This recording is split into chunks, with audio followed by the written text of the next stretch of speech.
Juste après les fêtes du centenaire de la colonisation française en Algérie, l'association des oulémas musulmans algériens fut créée. Se réclamant des idées des réformistes musulmans égyptiens et syriens à l'image de Mohamed Abdou et son disciple Raïd Rida, ainsi que Shakib Arslan, l'association militait pour un réformisme de la nation musulmane algérienne, loin des croyances dites maraboutiques qui faisaient le quotidien des Algériens à l'époque. Partisans d'une désassimilation culturelle et d'une assimilation politique, les oulémas n'ont pas pu transformer l'Algérie en une province arabo-musulmane sous l'égide de la France, contrariée en cela par les indépendantistes algériens. Mais le rêve est resté vivace, jusqu'à nos jours. Des assimilations culturelles et une assimilation politique. Promouvoir l'enseignement de la langue arabe et de l'islam est le principal objectif dans les premières années de la création de l'association des oulémas. Les oulémas développent un réseau d'écoles privées, madrasas, dans les mosquées ou dans les locaux mis à leur disposition par des mécènes ou financés par les dons des fidèles, qui contribuent à alphabétiser en arabe un certain nombre d'enfants musulmans algériens. Cette démarche semble venir en réaction aux enseignements francophones, vus comme une mission d'assimilation à la culture occidentale que se fixe le colonisateur français. Toutefois, cette réaction, au départ timide, va progressivement se transformer en un excès de zèle anti-occidental où panarabisme et nationalisme culturel, musulman, sont exacerbés et font écho à une irrépressible volonté d'effacement de tout ce qui n'est pas arabe et musulman en Algérie. Par conséquent, deux visions en opposition exclusive émergent, culture française, langue française et laïcité versus culture arabe, langue arabe et islam. L'idée fondatrice de l'association des oulémas ne date pas de 1931, mais elle remonte à 1901, année où fut décrétée par l'État français la loi sur le droit de former des associations. Dans cet élan, le cercle Salabeh fut fondé en 1907 à Constantine, par El Moulou, élève d'Abdelkader et El Majjoui, précurseur du réformisme musulman en Algérie. Le cercle, inauguré par Abdelhamid Ben Badi dans l'Association pour l'éducation et l'instruction professionnelle des enfants algériens, 1930, se fixait pour première mission l'alphabétisation-arabisation des Algériens. Cette quête de centralité a inévitablement entraîné la OMA vers le champ politique. La porosité entre les mouvements, les passages de l'un à l'autre ou les doubles appartenances s'observent de façon évidente à cette époque.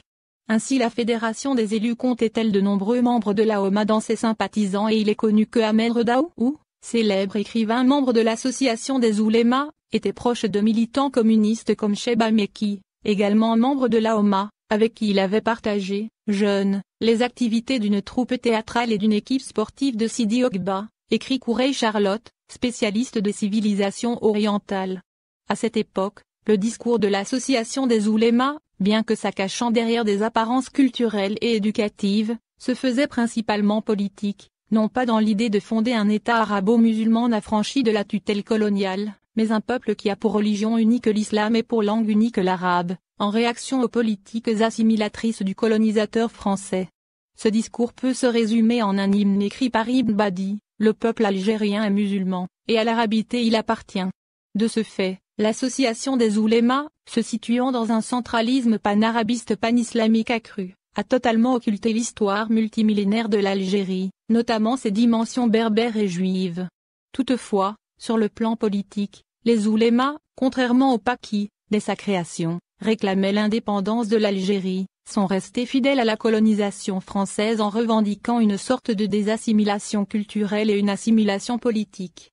Les oulémas et la France coloniale, un mariage de raison face à cette ambivalence des oulémas. Les autorités coloniales se sont également montrées ambivalentes dans leur rapport à cette organisation. En effet, dans la mesure où le concept de la Oumma musulmane, nation musulmane, était pour le colonisateur un projet voué à l'échec vu la masse des scolarisations francophones et leur avancée significative, la Oumma ne dérangeait pas la France coloniale.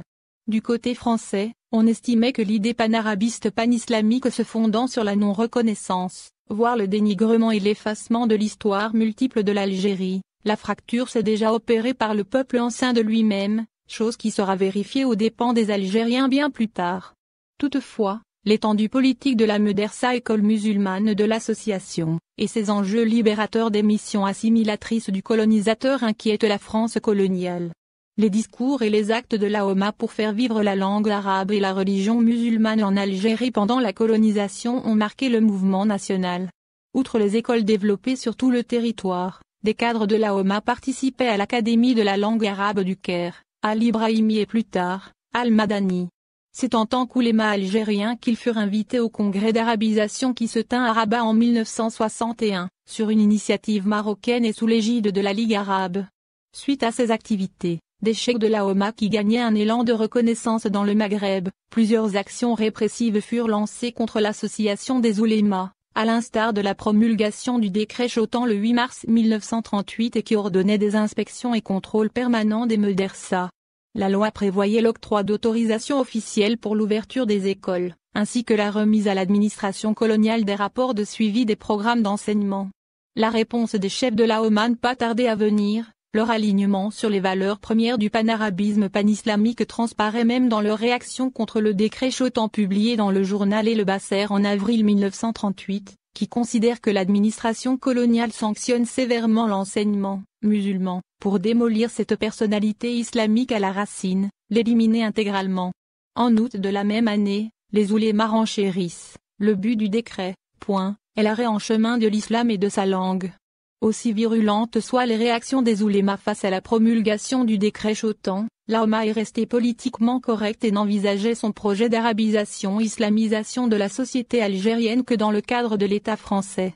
Entre les oulémas et la France coloniale, c'est un mariage de raison.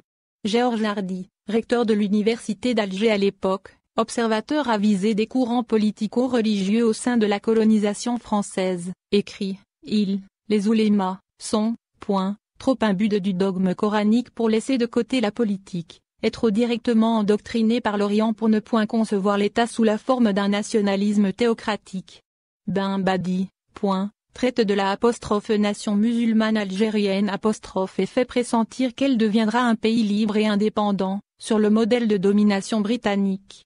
Pourtant, et réserve faite de certains écarts de la langue qu'en aurait tort de prendre au tragique, il ne déclare pas la guerre à l'autorité française. À côté de ce plan qu'ils dressent d'une cité future, ils envisagent des accommodements, ils plaident pour des réformes toutes pacifiques qui auraient seulement pour objet d'élargir la place de l'islam dans la vie du pays.